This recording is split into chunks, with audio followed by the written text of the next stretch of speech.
Partner, may kilala ka bang ganyan, partner, yung nagkukunwaring pagod na pagod, pero nakakapag-TikTok naman. Di ba? May kilala akong ganyan. Alam mo yung wala daw tulog, pero ang hyper pag ano siya show. Pero ganun talaga dapat professional, di ba?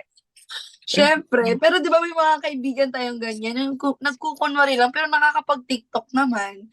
TikTok Kaya on nga eh. TikTok. TikTok is live. Grabe Yes, talaga to si yes, yes. Feline. Nakagat ka na ba ng hayop? I mean, kahit ano, nakalimot, ganyan. Anong ginawa mo? Partner, parang wala. Hindi eh. Wala pa. Hindi. Oo, wala. Muntikan siguro, pero never pa. Kalmot siguro, pero hindi yung parang umabot ako sa point na nagpa-inject ako. Pero feel ko, partner, ikaw, nakagat ka. Tapos pumunta sa Ang utak mo, galing partner. mo. Ay, hindi.